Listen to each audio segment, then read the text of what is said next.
तो दोस्तों मगध का उत्कर्ष या मगध में कौन कौन से वंश आए हैं, प्रीवियस वीडियो में इसकी एक ट्रिक दे चुके हैं जिसको जस्ट रिवाइज करवा देते हैं। हशीन, मौर्य, शुक, आवा, और इनमें डिकोड करके इनके वंश के नाम लिखे हुए हैं। हर्यक, श से शिशुनाग, फिर नंद, मौर्य, शुंग, कणव और फिर आंध्र सातवाहन और वाकाटक। ये जो मैप बना हुआ है इसका मतलब है कि नॉर्थ में शुंग और कणव चल रहे हैं और उन्हीं के समकालीन दक्षिण भारत में सातवाहन और साथ में वाकाटक वंश भी चल रहे हैं। इन्होंने लगभग 250 साल तक शासन किया है। तो उत्तर में वंश आकर चले जा रहे हैं और ये साउथ में बने रहेंगे काफी लंबे समय तक। और जैसे आप ये पढ़ेंगे तो आपको और अच्छे से समझ आएगा। तो चूंकि अभी हम लोग जो एक फास्ट रिवीजन कर रहे हैं हिस्ट्री का, उसमें से हम एक सटीक चार्ट फॉर्म में आपको समझाना चाह रहे हैं, आपका फुल रिवीजन हो जाएगा। तो सबसे पहले हम लोग शुरू करते हैं हर्यक वंश, हर्यक डायनेस्टी। इसका जो फाउंडर था हर्यक वंश का वो था बिंबिसार, नॉट बिंदुसार। ध्यान रखिएगा, बिंदुसार चंद्रगुप्त मौर्य का पुत्र था, ये बिंबिसार है। बिंबिसार के बाद अजातशत्रु, अजातशत्रु का पुत्र उदयन और अंतिम राजा इसका नागदशक। ये था लास्ट किंग। अब बिंबिसार, फर्स्ट पॉइंट ही इसके लिए महत्वपूर्ण है, फाउंडर या संस्थापक। मतलब एक एवरग्रीन क्वेश्चन है, हर्यक वंश का फाउंडर कौन था? तो सिंपल है, बिंबिसार। और इन्हीं के समकालीन गौतम बुद्ध और महावीर स्वामी भी थे, यानी ये गौतम बुद्ध के समकालीन, पैरेलल। फिर आते हैं, इसने बौद्ध धर्म ही अडॉप्ट किया था लास्ट में बिंबिसार ने। फिर आते हैं इसका बेटा अजातशत्रु। अजातशत्रु ने अपने पिता की हत्या की और राजा बना। इसके समय में फर्स्ट बौद्धिस्ट काउंसिल, प्रथम बौद्ध संगीति का आयोजन हुआ। ये बौद्ध संगीति हम आपको डिटेल में बताएंगे। हालांकि प्रीवियस वीडियो में जब हमने भारतीय इतिहास को जानने के स्रोत पढ़े हैं तो उसमें जैन साहित्य और बौद्ध साहित्य के बारे में हमने एक ओवरव्यू दिया था। वहां पर हमने जब त्रिपिटक पढ़ाए थे तो त्रिपिटक में हमने थोड़ा सा बौद्धिस्ट काउंसिल का जिक्र किया हुआ है। तो कॉन्सेप्ट अच्छे बनाने के लिए आप उनको लगातार देखेंगे, तब आपको बहुत अच्छे से चीजें समझ आएंगी। तो ये जो बौद्धिस्ट काउंसिल क्यों हुई थी, वास्तव में गौतम बुद्ध की जब मृत्यु हुई तो इनकी मृत्यु के बाद क्या करना है आगे चल के, जो ऑफलाइन बैठे हैं उनको भी चीजें समझ में आ रही होंगी। कोई भी समस्या हो तो आप बिल्कुल क्वेश्चंस पूछ सकते हो। वैसे तो प्रॉब्लम नहीं आती है ना, कोशिश करते हैं कि सही फ्रेम हो जाए चीजें, दिक्कतें कहीं ना आए। तो गौतम बुद्ध की जब मृत्यु हुई तो उनकी मृत्यु के बाद आगे क्या करना है, तो उनके जो शिष्य थे आनंद उपाली, उनके फेवरेट स्टूडेंट बोल सकते हो क्योंकि नजदीकी शिष्य, ये क्वेश्चन भी आता है, गौतम बुद्ध के नजदीकी शिष्य कौन थे? तो वो थे आनंद और उपाली। तो इन्होंने क्या किया था, तुरंत क्या किया, बौद्ध संगीति बुलाई। मतलब बौद्धिस्ट काउंसिल बोलते हैं उसको, एक सम्मेलन भी बोल सकते हैं। तो इसमें उन्होंने ये निर्णय लेने के लिए कि अब क्या करना है हमें आगे, बुद्ध तो चले गए तो अब उनके ज्ञान को कैसे प्रचारित किया जाए। तो जो पहली बौद्ध संगीति हुई थी वो अजातशत्रु के टाइम पर हुई थी। चारों बौद्ध संगीति आपको ट्रिक से याद करा देंगे, आप बिल्कुल टेंशन नहीं लीजिए। और जो भी आपको नहीं याद होता है वो आप सारे कमेंट बॉक्स में अपनी प्रॉब्लम शेयर करते रहिए, हम आपको कुछ ना कुछ उसके सही तरीका, सरलतम और बिल्कुल स्मार्ट तरीका जरूर बताएंगे। हिस्ट्री हो चाहे ज्योग्राफी हो या एनी कोई भी सब्जेक्ट, जहां कहीं आपको प्रॉब्लम आती है, चाहे वो कॉन्सेप्ट हो चाहे वो याद करने की प्रॉब्लम, वो सब कुछ आपकी दूर जरूर करेंगे। तो ये फर्स्ट बौद्धिस्ट काउंसिल में उन्होंने क्या किया था, गौतम बुद्ध के उपदेशों का संकलन किया। और इस समय पे कौन सी पुस्तक लिखी गई थी, क्या आप लोग बता सकते हैं जो ऑफलाइन में बैठे हैं? सुत्त पिटक, ठीक है। सुत्त पिटक में क्या है, बुद्ध के उपदेशों का संकलन है। तो क्योंकि उन्होंने ही सुना था, आनंद उपाली, क्योंकि वही तो फिजिकली प्रेजेंट थे ना, बाकी तो आगे आने वाली पीढ़ी को तो बाद में मिलेंगे। और साथ में जो बौद्ध भिक्षु थे, मठ के निवासी, उनके लिए क्या बनाए गए, कुछ नियम, कुछ रूल्स रेगुलेशन, कि वो क्या पहनेंगे, क्या खाएंगे, कैसे पूजा करेंगे, ये सब। उसके लिए क्या लिखा गया, विनय पिटक। तो जो फर्स्ट बौद्धिस्ट काउंसिल थी वो किस राजा के टाइम पर हुई, नाम आता है अजातशत्रु। ठीक है। और इसके साथ बाकी के फैक्ट, सुत्त पिटक, विनय पिटक लिखे, वो सब अपन बौद्धिस्ट काउंसिल में जरूर कंप्लीट करेंगे। अध्यक्ष के नाम के साथ याद करा देंगे आपको। इसके बाद आते हैं, आजाद शत्रु का एक नाम भी मिलता है, इसे कूणिक के नाम से जानते हैं। और ये क्वेश्चन एवरग्रीन है, मतलब मेंस तक में ये क्वेश्चन 2 मार्कर पूछा गया है, नॉर्मल लिखा होता है कूणिक। फिर आते हैं उदयन। अगला राजा उदयन, इसने भी अपने पिता की हत्या की और राजा बना। अब आपको एक चीज कॉमन लग रही होगी कि हर पुत्र अपने पिता की हत्या करके राजा बन रहा है, और इसी वजह से इस हर्यक वंश को पितृहंता वंश भी कहते हैं। मतलब रटने की कोई जरूरत नहीं है, यदि आप समझ के ध्यान से पढ़ रहे हैं चीजों को तो सब कुछ क्लास में याद हो जाएगा। और फिर भी नहीं हो तो हा से हर्यक, हा से हंता, इससे आप याद कर सकते हो। इंग्लिश मीडियम वाले भी अपनी कोई ट्रिक अलग से बना सकते हैं। तो पितृहंता वंश किसको कहते हैं? हर्यक वंश, क्योंकि हर पुत्र अपने पिता की हत्या कर रहा है। उदयन ने पाटलिपुत्र शहर बसाया, मोस्ट इंपॉर्टेंट है ये। और इसको पहला जैन अनुयायी भी कहते हैं। मतलब अजातशत्रु चूंकि बौद्ध संगीति हेल्ड कर रहा है, स्वाभाविक है वो इसका सपोर्टर होगा। तो उदयन जो इसका पुत्र था वो कौन था? Jain follower, first Jan follower Udayan. ये सारे क्वेश्चन पूछे गए हैं, मतलब ये आपको जरूर पढ़ना है। अब है नागदशक अंतिम राजा। थोड़ा पेशेंस रखिए कि ये क्या है और कैसे पूछा जाता है क्वेश्चन, वो भी अभी आपको बताते हैं। नेक्स्ट डायनेस्टी आपकी कौन सी आएगी? हसीन मौर्य। तो श से शिशुनाग, बहुत ज्यादा नहीं है शिशुनाग वंश के बारे में, बिल्कुल चार्ट फॉर्म में पढ़िए। यही चीज यदि हमने आपको थ्योरी बना के लिखवाई होती तो आपके 2 पेज भर चुके होते। शिशुनाग वंश का फाउंडर था शिशुनाग, इसीलिए इसका नाम ही क्या पड़ गया? पहला राजा शिशुनाग वॉज फाउंडर। इसके बाद इसका बेटा कालाशोक, और ये सबसे प्रतापी राजा था। प्रतापी का मतलब मैजेस्टिक किंग। भाई कुछ इंग्लिश मीडियम वाले सोचते रह जाते हैं कि इस प्रतापी का मतलब क्या होता है। पता चला अपनी पूरी हिस्ट्री खत्म करी और आप संकोच की वजह से पूछ नहीं पा रहे हैं, इसीलिए कुछ टर्म्स यहाँ पे बताते चलते हैं। कालाशोक प्रतापी राजा था। दूसरा इसका पॉइंट कि इसके टाइम पर सेकेंड बौद्धिस्ट काउंसिल हुई थी, दूसरी बौद्ध संगीति। और जब ये दूसरी बौद्ध संगीति हुई तो वैशाली के बौद्ध भिक्षु, अपन पढ़ चुके हैं अभी वैशाली के बौद्ध भिक्षुओं ने यहाँ पे कुछ विरोध किया। विरोध इसलिए किया क्योंकि वो बहुत सारे कठोर नियमों के समर्थक नहीं थे, यानी उनका कहना था कि कुछ नियमों में बदलाव किया जाए, लिबरल बनाए जाए, यानी एक कॉन्फ्लिक्ट क्रिएट हो रहा है। तो सेकेंड बौद्धिस्ट काउंसिल में ये चीज ज्यादातर सामने आएगी। फिर कालाशोक के बाद इस वंश का अंतिम राजा नंदीवर्धन,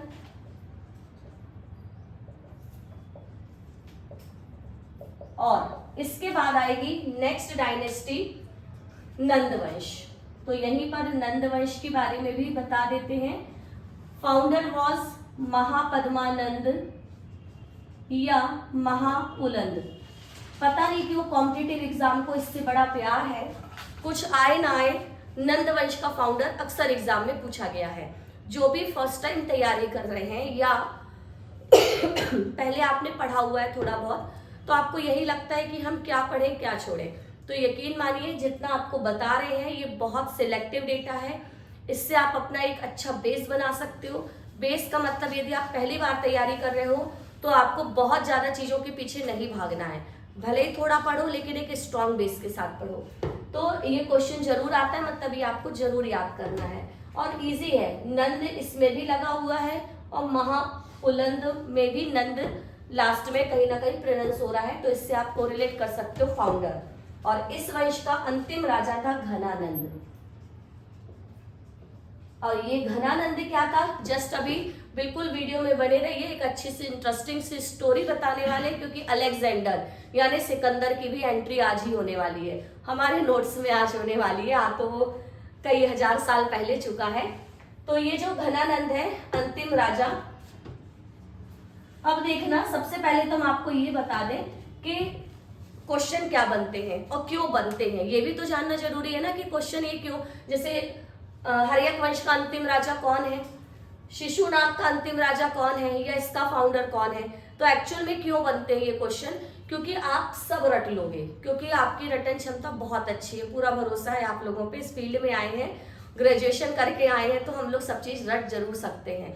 लेकिन समस्या कहाँ आती है, और आयोग जहां तक हम लोग सोचते हैं या हमारी सोच जहां खत्म होती है वहां से आयोग की सोच शुरू होती है। उनको भी पता है कि बच्चे कहाँ कंफ्यूज होने वाले हैं, सब कुछ पढ़ने के बाद।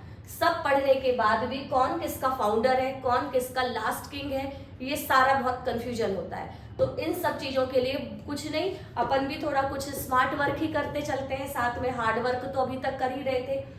तो देखिएगा, शिशुनाग का फाउंडर तो आपके पास तो सबसे पहले ट्रिक है हशीन मौर्य शुकावा, तो डायनेस्टी का सीक्वेंस तो आपके पास है। अब आते हैं शिशुनाग का फाउंडर कौन है, शिशुनाग। इसको रटने की जरूरत नहीं क्योंकि नाम पर ही है। तो शिशुनाग डायनेस्टी किसके बाद आई है, हर्यक के बाद। तो शिशुनाग मतलब छोटा नाग, शिशु मतलब जानते हो आप लोग छोटा बच्चा, तो शिशुनाग यानी छोटा नाग 10-10 नाग को मार के राजा बन रहा है, क्योंकि इसका अंतिम राजा कौन है, नाग दशक। तो ट्रिक आ रही होगी समझ में, शिशुनाग यानी छोटा नाग 10 नाग को मार के राजा बनेगा। मीन्स शिशुनाग का फाउंडर तो क्लियर है, बट हर्यक का लास्ट किंग कौन हो जाएगा, नाग दशक। इससे आपको रिलेट करें।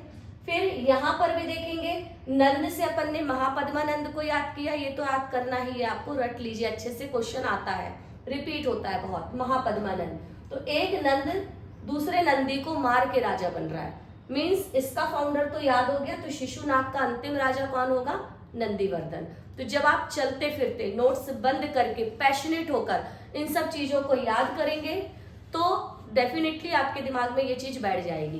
क्योंकि अक्सर ये होता है, एग्जाम आया, सबने नोट्स पलटने शुरू किए और रट्टा लगाना, रिवीजन करना चालू किया, पर यकीन मानो नोट्स बंद करके पढ़ोगे। आपको ऐसे पहले टीचर मिल रहे होंगे जो ये बोल रहे हैं कि नोट्स बंद करके पढ़ो। सामान्यतः लोग बोलते हैं 2 घंटे पढ़ो, 4 घंटे पढ़ो, 10 घंटे पढ़ो, किताबें खोलो, नोट्स खोलो, लेकिन हम हमेशा यही बोलते हैं कि सबसे पहले आप क्या करो, लेक्चर अटेंड करो, उसके बाद ध्यान से उसको सुनो, उसके बाद नोट्स बंद करो।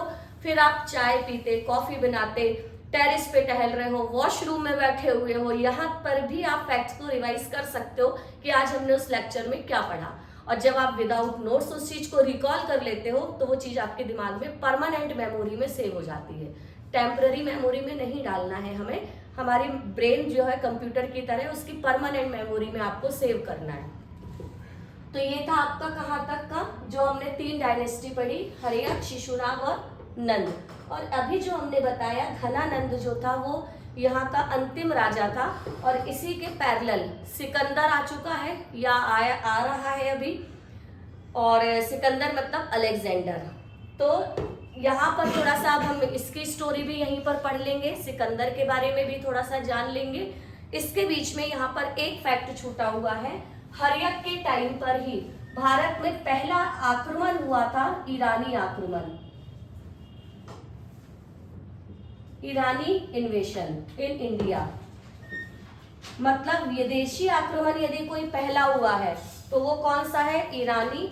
और फर्स्ट ईरानी आक्रमणकारी कौन था, तो वो था दारा प्रथम, या इसी को दारुश प्रथम भी कहते हैं, या डेरियस फर्स्ट। तीनों व्यक्ति एक ही हैं। और एक फैक्ट रिकॉल हो रहा होगा, अशोक को अभिलेख लिखने की प्रेरणा ईरानी शासक डेरियस फर्स्ट से ही मिली थी। तो ये वही है जिसने भारत में आक्रमण किया था हर्यक डायनेस्टी के टाइम पर। और फिर दूसरा आक्रमणकारी हमारे यहाँ पर कौन होंगे, रोमन ग्रीक या यूनानी, और इसी को हम क्या बोलते हैं, सिकंदर।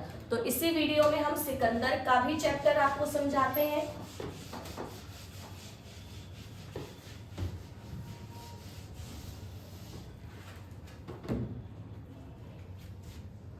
वास्तव में घनानंद के टाइम पर आते आते, घनानंद मगध का राजा, और मगध ही हम लोग सब कुछ पढ़ रहे हैं अभी फिलहाल में। और आप सोच रहे होगे यार ये हिस्ट्री में मैप ऐप का क्या फंडा है, तो अपन हिस्ट्री जैसे सब्जेक्ट को भी मैपिंग से पढ़ सकते हैं। स्पेशली राजपूत आदि जो काफी कंफ्यूजन क्रिएट करते हैं, यार सब कुछ नॉर्थ में भी पढ़ना है, फिर साउथ में भी क्या चल रहा है, कहाँ चौहान आ गया, कहाँ मिहिर भोज आ गया, कहाँ राष्ट्रकूट चालुक्य, फिर ये महेंद्र वर्मन, ये अनंत वर्मन कहाँ से आ गए, तो सारे कुछ कंफ्यूजन आपके दूर होने वाले हैं। तो यहाँ पर आप देखिएगा, जब तक हम आज़ाद नहीं हो जाते तो अभी पूरा पाकिस्तान हमारा है, पाकिस्तान के साथ और भी बड़ा एम्पायर था हमारा। फिलहाल अपन अपना अभी इतना दिमाग में रखते हैं। तो मगध में घनानंद का राज शासन था और घनानंद ने अपनी शक्तियों का विस्तार किया था, एक बहुत बड़ा एम्पायर बना लिया, काफी सारे महाजनपद को जीत कर। और ये जो घनानंद था इसने अपनी विशाल सेना का गठन भी किया था। और इसी के टाइम पर कश्मीर का राजा था पोरस या पुरु।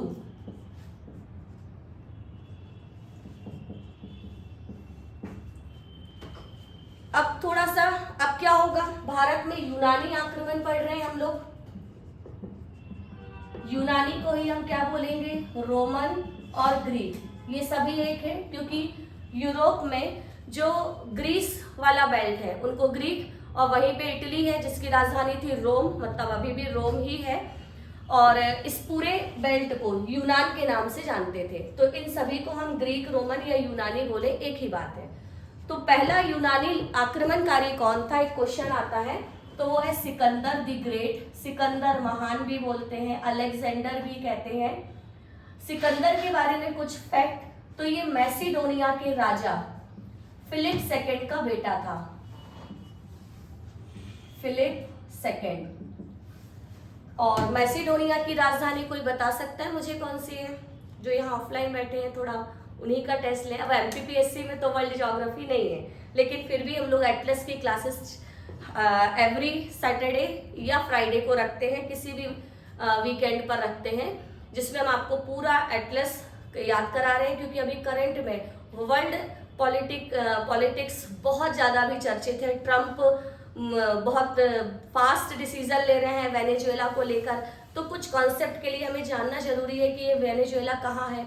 और भले ही हमारे सिलेबस में एमपीपीएससी में वर्ल्ड ज्योग्राफी नहीं है, लेकिन इसका मतलब ये नहीं है कि कुछ क्वेश्चंस आपके वहाँ से कोरिलेट करके ना पूछे।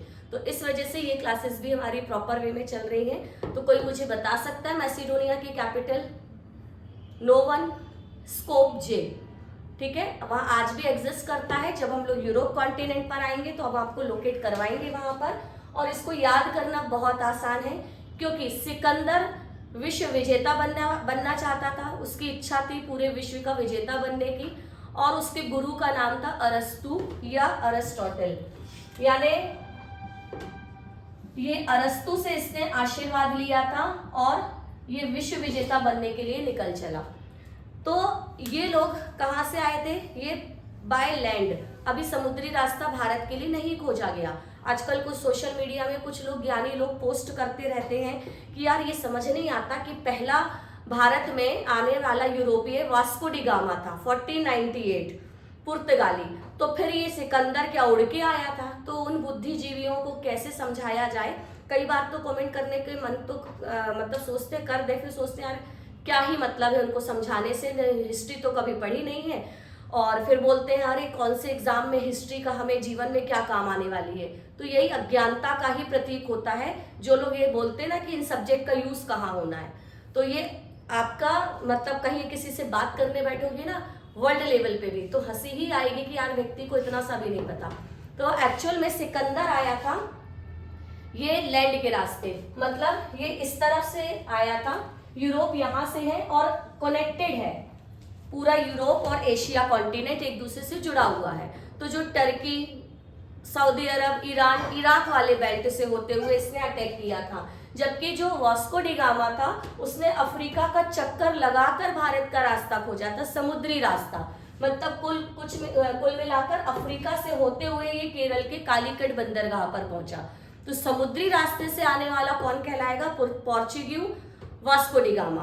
और इसके पहले भी आ चुके हैं, तो वो कौन है? सिकंदर या अलेक्जेंडर। सिकंदर के पिता फिलिप सेकंड और गुरु अरस्तु, और इसकी पत्नी का नाम था रिक्सोना। ऐसा लग रहा है सारे एडवर्टाइजमेंट वाले ब्रांड यहीं आ गए। रेक्सोना एक साबुन आता था, अभी आता है कि नहीं आता मुझे नहीं पता, पर बहुत ऐड वगैरह आती थी, यूज भी किया है हम लोगों ने। तो उसकी पत्नी रेक्सोना और फिलिप्स की तो अपन जानते ही है, एक बहुत अच्छा ब्रांड है, ट्यूबलाइट वगैरह आती है। तो बस ऐसा लग रहा है सारे ब्रांड अलेक्जेंडर सिकंदर के पास है, फिलिप्स भी है और रेक्सोना भी है।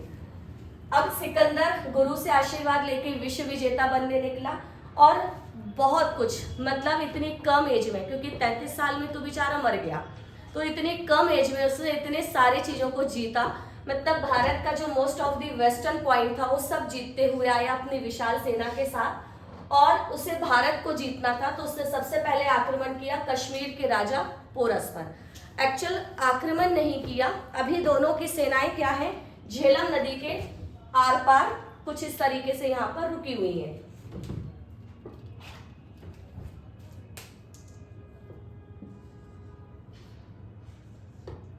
तो झेलम नदी जो थी इसको ऋग्वैदिक नाम कोई बता सकता है? अभी कल की क्लास में ही हमने बताया था, और इसके अलावा हमारे प्रीवियस वीडियो में भी हमने ट्रिक से याद करवाए हैं। हाँ, रितस्ता। तो झेलम नदी का ऋग्वैदिक नाम रितस्ता था। तो झेलम नदी के इस तरफ पुरु की सेना थी और इस तरफ सिकंदर की सेना ने यहाँ पर पड़ाव डाल के रखा। दोनों ही एक दूसरे पर आक्रमण करने से बच रहे थे, इनिशिएट नहीं करना चाहते थे, क्योंकि जो भी इनिशिएट करता है या स्टार्ट करता है तो उससे हमें सामने वाले की क्षमता का अनुमान लग जाता है कि उसके पास कितनी पावर है। तो इसी वजह से सिकंदर चाह रहा था कि पोरस उस पर अटैक पहले करे और पोरस चाहता था कि सिकंदर, और ऐसा करते करते कई महीने गुजर गए, दोनों ही झेलम नदी के उस पार अपने अपने पड़ाव डालकर बैठे थे। तो जब सिकंदर की सेना का धैर्य या सिकंदर का खुद का पेशेंस जवाब देने लगा तो उसने एक चाल चली। क्या होता है जब युद्ध नहीं होता या विराम है तो क्या करते हैं ये लोग सैनिक, नाच गाना आदि अपने पड़ाव या अपने कैंप में ये लोग करते रहते हैं, इंटरटेनमेंट, क्योंकि ऐसे तो बोरियत महसूस होती है। तो सिकंदर ने ये शो ऑफ किया कि आज भी आक्रमण नहीं होने वाला, और अपनी कैंप में उसने नाच गाना जारी रखा। और इसके अलावा उसने कुछ सैनिकों की टुकड़ी 50 मीटर दूर झेलम नदी से पार कराकर और सडन उस पर अटैक कर दिया। तो इस अचानक आक्रमण से पोरस घबरा गया, लेकिन उसने बहादुरी से सिकंदर की सेना का सामना किया। हालांकि सिकंदर की सेना के सामने उसकी शक्ति थोड़ा कम पड़ गई और पोरस को गिरफ्तार कर लिया गया, सिकंदर के सामने पेश किया गया। तो सिकंदर ने उससे एक प्रश्न पूछा जिससे वो काफी, उसने जो पोरस ने उत्तर दिया उससे वो काफी खुश हुआ। पता है आपको क्या पूछा था? सिकंदर ने पूछा, बताओ तुम्हारे साथ क्या व्यवहार किया जाए या कैसा बिहेव किया जाए। तो पोरस ने जो जवाब दिया वो था कि एक राजा की तरह। तो इस जवाब से सिकंदर काफी खुश हुआ और उसने पोरस को जीवित छोड़ा और साथ में उसका एम्पायर भी उसको लौटा दिया, मतलब जो जहां पे उसका शासन था वो। अब सिकंदर ये जानता था ये तो उसने जीत लिया, अच्छा ये वाला पार्ट भी वो पूरा जीत कर आया है, वेस्टर्न पार्ट जो है सिंध से लेकर पूरा ईरान तक का, तो उजाड़ भी दिया इन्होंने काफी कुछ, और यहाँ पे जीत कर अपना झंडा भी लहराया है। अब जब ये जानता है कि यदि भारत को जीतना है तो मगध को बिना जीते वो भारत को या हिंदुस्तान की सत्ता हासिल नहीं कर सकता, क्योंकि मगध ही यहाँ का सबसे शक्तिशाली एम्पायर है, सबसे पावरफुल, या ये कह सकते हैं पूरे भारत को रिप्रेजेंट कर रहा है मगध। यानी घनानंद को बिना हराए उसको यहाँ की सत्ता नहीं मिलने वाली। और अभी चंद्रगुप्त मौर्य मतलब तैयार कर रहे हैं चाणक्य उनको फिलहाल अगले राजा बनाने के लिए। अभी चंद्रगुप्त मौर्य राजा नहीं बना है, जैसा कि सीरियल में अपन ने देखा होगा या किताबों में पढ़ते हैं कि चंद्रगुप्त मौर्य को राजा बनाने में किसका पूरा रोल कॉल है, चाणक्य या कौटिल्य का। तो घनानंद जो है काफी शक्तिशाली थे। सिकंदर की सेना झेलम नदी को पार करके तो ऑब्वियसली हरा ही चुकी है इनको। तो आगे पार करके जब ये आते हैं तो सिंधु की 5 सहायक नदियां आपको मालूम होगी, झेलम, चिनाब, रावी, ब्यास और सतलज। तो झेलम, चिनाब, रावी के बाद आती है ब्यास नदी। ये ब्यास नदी इस समय काफी उफान पर थी, उस पर बाढ़ आई हुई थी और सिकंदर की सेना ने आगे बढ़ने से मना कर दिया, क्योंकि 2 रीजन थे। एक तो काफी थके हुए थे, कई सालों से वो अपने घर से बाहर निकले थे, अपने बीवी बच्चों को नहीं लाए थे तो उन्हें अपने घर की याद भी सता रही थी। और दूसरा, ये व्यास नदी को पार करना आसान नहीं था, क्योंकि काफी ज्यादा उसमें फ्लड था, काफी ज्यादा उफान पर थी।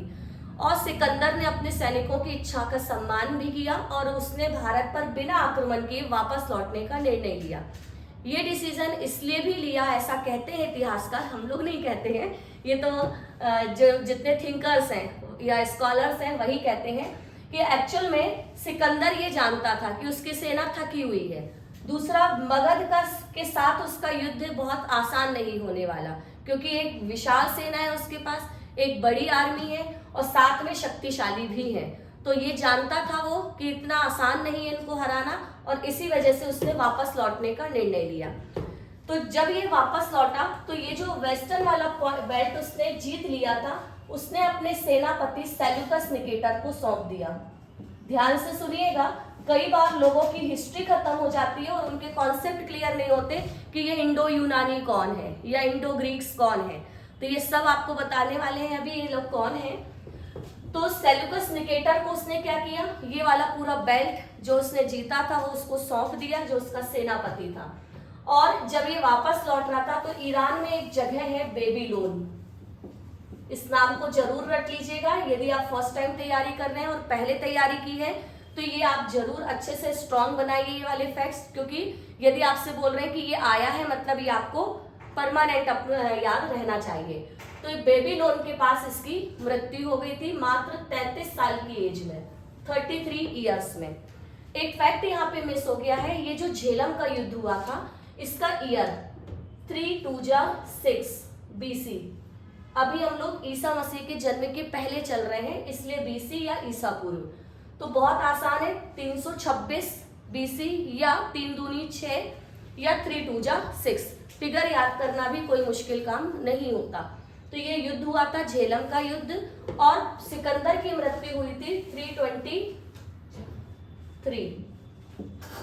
बीसी। अब ये मत सोचने लगना यार 3 साल पहले ही मर गया था क्या वो।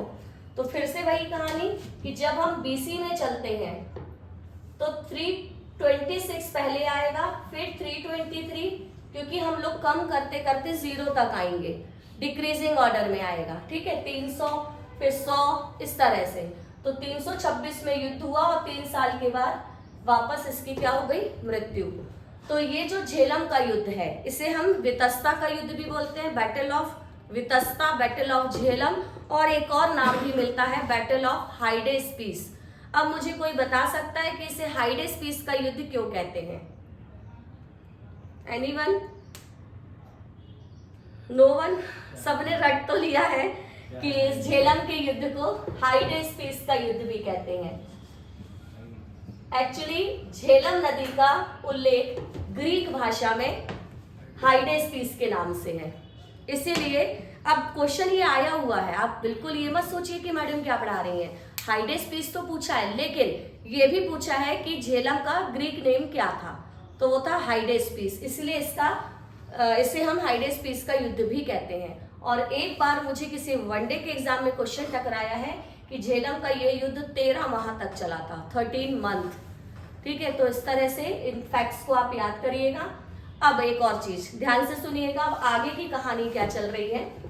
तो अभी अपन ने देखा सिकंदर की तो मृत्यु हो गई मात्र 33 ईयर्स में, कहा, ईरान के बेबीलोन। तो इस प्लेस का नाम पर्टिकुलर पूछा गया है बेबीलोन में, कहाँ इसकी मृत्यु हुई थी, ईयर भी याद कर लीजिएगा, उसकी एज भी याद कर लीजिएगा, ये सारे क्वेश्चन आ जाते हैं। साथ में ये जो इसने वेस्टर्न पार्ट अपने सेनापति सेल्यूकस निकेटर को दिया था, तो उसने अपना यहाँ पर एम्पायर बना लिया। अब जो ये सेना, ये लोग अपने साथ बीवी बच्चों को तो लाए नहीं थे, तो ये विवाह करेंगे क्योंकि ये परमानेंट यहाँ पे सेट हो चुका है। तो यहाँ पे उसने इंडियन वुमेन से विवाह किया, मतलब भारतीय महिलाओं से विवाह किया। तो अब जो नई ब्रीड आएगी उसे क्या बोला गया, इंडो यूनानी या इंडो ग्रीक, आधे इंडियन आधे ग्रीक। समझ आ रही है आगे आपको, क्योंकि इसका भी एक वर्णन आपको मिलने वाला है। कई बार लोगों की हिस्ट्री खत्म हो जाती है, इंडो यूनानी कौन थे ये समझ में नहीं आता। तो सेल्यूकस निकेटर कौन था, ग्रीक या यूनानी, और जो इंडियन से विवाह किया तो इनकी संतानों को ही क्या कहा गया, इंडो ग्रीक्स या इंडो यूनानी। तो यहाँ पर उनका एम्पायर है, अभी तो फिलहाल सेल्यूकस निकेटर है। और इसी बीच में घनानंद को हराकर चंद्रगुप्त मौर्य मगध का राजा बन गया, क्योंकि हमारी अगली डायनेस्टी ही क्या है, हशीन मौर्य शुकावा। तो नंद के बाद कौन आएंगे? मौर्य, यानी Chandragupta Maurya was founder of Magadh empire. अब ये चंद्रगुप्त मौर्य को यदि चाणक्य जैसे गुरु का साथ मिल गया है तो आप समझ सकते हो कि क्यों उसको इतना मतलब इतिहास में जाना जाता है, क्योंकि उसने धीरे धीरे सभी महाजनपद को जीता और एक विशाल मौर्य साम्राज्य की स्थापना की। आपको मालूम है मौर्य साम्राज्य कहां से कहां तक था? ये पूरा जितना ब्लू पार्ट हम आपको दिखा रहे हैं, साउथ बस छोड़ दिया जाए, क्योंकि ये चीज ध्यान रखिएगा, ये जो साउथ वाला बेल्ट है, चोल चेर पांडे, मतलब नॉर्थ में मौर्य एडमिनिस्ट्रेशन तो चल रहा है बट दक्षिण में चोल चेर पांडे भी चल रहे हैं, तो ये हमेशा से अलग रहा है। और ये साउथ इंडिया आपको 3 से 4 बार टकराएगा। कई बार यही कंफ्यूजन होता है, यार ये बार बार दक्षिण भारतीय राज्य क्यों चले आते हैं, तो एक्चुअल में हम साथ साथ तो नहीं बता सकते दोनों को, तो जब ये पूरा खत्म हो जाएगा तब हम इसको संगम वंश या चोल चेर पांडे के बारे में अलग से पढ़ेंगे। तो ये इतना बड़ा एम्पायर धीरे धीरे स्थापित किया किसने? चंद्रगुप्त मौर्य ने, और ये भारत का पहला विशाल प्रशासन था। इतना बड़ा एडमिनिस्ट्रेशन, आप समझ सकते हो वर्तमान इंडिया से भी ज्यादा बड़ा। और कोई ऐसा प्रीवियस गाइडेंस तो था नहीं, हमारे पास तो 3000 साल का पूरा एक रेफरेंस है जिससे हम क्या अच्छा क्या बुरा क्या नया हम सब सीख सकते हैं।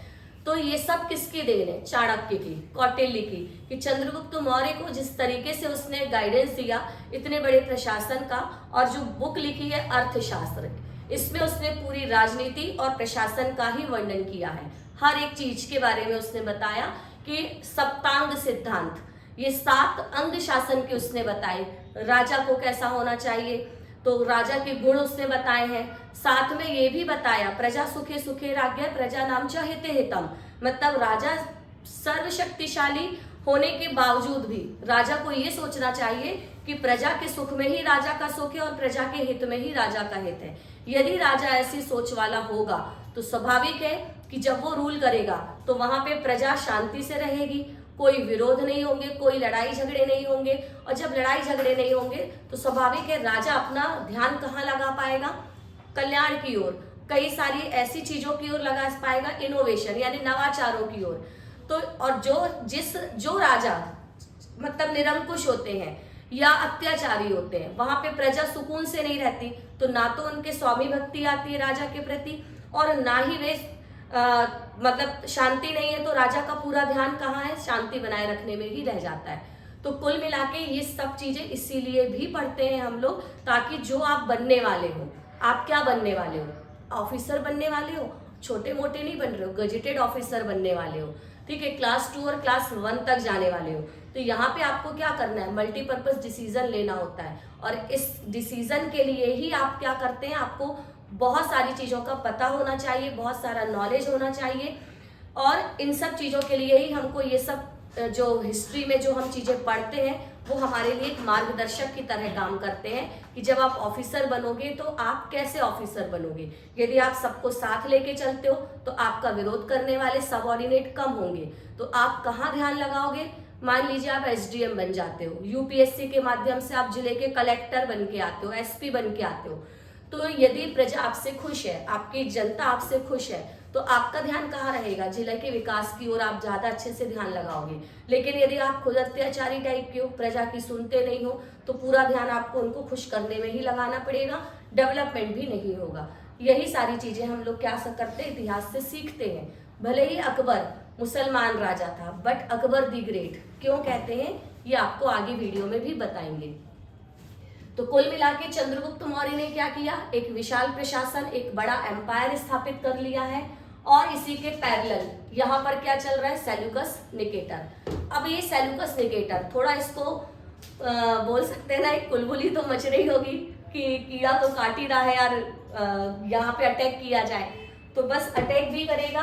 तो सेल्यूकस निकेटर ने चंद्रगुप्त मौर्य के बीच में जो हमला किया, इन दोनों के बीच एक युद्ध हुआ था 305 बीसी में। Year is not very important, ये आपको जरूरत नहीं है पढ़ने की, बस इतना ध्यान रखिएगा कि इस युद्ध में सेल्यूकस निकेटर हार गया और चंद्रगुप्त मौर्य जीत गया। तो जब ये जीत गया तो इन दोनों ने क्या कर लिया? एक ट्रीटी या दोनों के बीच में एक संधि हो गई, और इस संधि के तहत हिंदू कुश पर्वत, ये यहाँ कहीं पर है हिंदू कुश पर्वत, ये दोनों की बाउंड्री बन गया, दोनों की सीमा रेखा बन गया, अफगानिस्तान से फैला हुआ पूरा हिंदू कुश माउंटेन। और साथ में सेल्यूकस की बेटी हेलेना का विवाह चंद्रगुप्त मौर्य से हो गया, भारत की पहली विदेशी बहू। अंग्रेजी में गिटपिट करने वाली आई होगी कन्फर्म है, ये तो कुछ सीरियल वगैरह में आपने देखा ही होगा, गोरी मैम आई है यहाँ पर, है ना। तो ये था कुछ इन दोनों का। अब सेल्यूकस निकेटर ने पूरा यहाँ का मतलब इतना एडमिनिस्ट्रेशन इतने अच्छे से चल कैसे रहा है, तो इन सब के लिए एक दूत या एक एम्बेसडर था, मेगास्थनीज को भेजा। अब ये नाम आपने सुना ही होगा, मेगास्थनीज। ये कौन था मेगास्थनीज? ये सेल्यूकस निकेटर का राजदूत था, एम्बेसडर ऑफ सेल्यूकस निकेटर। और जब ये चंद्रगुप्त मौर्य के दरबार में आया तो इसने पूरा यहाँ का जो ऑब्जर्वेशन किया, जो समझा, और उन सबका एक संकलन अपनी पुस्तक इंडिका में किया। तो जब हम आपके मेंस के कुछ वीडियोस लेकर आएंगे तो आपको उसका डिस्क्रिप्शन भी देंगे कि इस इंडिका में क्या वर्णन किया है, क्योंकि ये एमपीपीएससी मेंस में पूछा जा चुका है कि मेगास्थनीज द्वारा इंडिका में वर्णित मौर्य प्रशासन का उल्लेख करें। मतलब उसने सोशल सिस्टम का भी बताया है, कौन कौन से किस किस तरह के वर्ग होते थे, व्यापारी वर्ग का उल्लेख किया है। तो इसको थोड़ा सा पेशेंस रखिए, वो सारी चीजें भी आपकी जरूर कवर कराएंगे, उसके भी वीडियोस आपके लिए जरूर लेकर आएंगे। तो फिलहाल आपको ये सारे जो भी कंफ्यूजन थे अभी तक वो सारे क्लियर होंगे। सेल्यूकस निकेटर के टाइम पर ही मेगास्थनीज मौर्य दरबार में आया, चंद्रगुप्त मौर्य के। और जब सेल्यूकस निकेटर की मृत्यु हुई तो उनके पुत्र या उनकी संतान क्या कहलाई? इंडो ग्रीक्स, इंडो यूनानी, आधे इंडियन आधे ग्रीक्स, मतलब एंग्लो इंडियन टाइप के ही बोल सकते हो। जैसे ब्रिटिश चले गए, एंग्लो इंडियन छूट गए यहाँ, वैसे ही अपन क्या बोल सकते हैं? Indo Greeks. अब ये इंडो ग्रीक्स जो है, जब तक मौर्य एम्पायर था तब तक इनकी हिम्मत नहीं पड़ेगी यहाँ पर आक्रमण करने की, क्योंकि चंद्रगुप्त मौर्य के बाद उसका बेटा बिंदुसार भी शक्तिशाली था और उसी परंपरा को आगे बढ़ाया चक्रवर्ती सम्राट अशोक ने भी। इसीलिए तो इतना बड़ा टैग लगा है चक्रवर्ती सम्राट अशोक, मतलब कहीं ना कहीं पावरफुल तो रहा होगा। तो उसने भी इस पूरे मौर्य साम्राज्य को बनाए रखा। लेकिन उसके बाद अशोक की मृत्यु के बाद जब अंतिम राजा बृहद्रथ आया तो मौर्य प्रशासन धीरे धीरे क्या हो गया? बाउंडेड होने लगा, फिर से कमजोर हो गया और ये सिमट गया। और इसी का फायदा उठाया शुंग वंश आएंगे यहाँ पर, मतलब एम्पायर क्या हो गया? अब छोटा सा, शुंग बस यहीं तक रह गए, नॉर्थ तक। और इसी टाइम पर फिर से इंडो ग्रीक्स के आक्रमण भी चालू होंगे। तो जब हम आगे सब पढ़ा देंगे तो आपके नोट्स में एक और चीज आएगी, इंडो ग्रीक्स इन्वेशन या इंडो ग्रीक्स का आक्रमण। और पहला इंडो ग्रीक आक्रमणकारी था डेमेट्रियस। ठीक है, ये आएगा नाम आपके में, बिल्कुल परेशान नहीं हो। कुछ लोगों के चेहरे लटक गए हैं कि इतना कैसे पढ़ना है। अभी तक जो पढ़ाया वो समझ आया ना? तो हिस्ट्री भी इंटरेस्टिंग होती है, उसे भी हम समझ के पढ़े। हाँ, फैक्ट तो आपको रटने पड़ेंगे, इसका कोई तोड़ नहीं है। यदि आप ग्रेजुएशन में इंजीनियरिंग बैकग्राउंड से हो, आप मैथ्स बैकग्राउंड से ही क्यों ना हो, तो आपने तब भी कुछ ना कुछ चीजें तो रटी होंगी। भले ही मैथ्स में कई बार थ्योरम नहीं, हमारा खुद का बीएससी मैथ साइंस है, हिस्ट्री पढ़ा रहे हैं हम आपको, ठीक है, क्योंकि कॉन्सेप्ट से पढ़ा सकते, उसको अपन पढ़ सकते हैं। तो कभी कभी जब हमें थ्योरम नहीं समझ आते थे तो हम थ्योरम रट के लिखाते थे। तो रटन क्षमता तो होती है सबकी, इस चीज के लिए तो आप माने चाहे ना माने, हर फैक्ट तो आपको रटना पड़ेगा। समझ के रटेंगे तो जल्दी आपको याद हो जाएंगे, और पेपर थोड़ा एनालिटिकल आया तो हमारे लिए आंसर लगाना ज्यादा आसान हो जाएगा। तो जो अभी तक हम लोगों ने पढ़ा है वो पूरा क्या था? हशीन मौर्य शोकावा में अभी जस्ट हमने आपको नंद डायनेस्टी तक पढ़ाया है, और नंद के ही पैरेलल सिकंदर का अटैक या सिकंदर का आक्रमण हमने आपको बताया। इसी में हमने झेलम का युद्ध या वितस्ता का युद्ध बताया।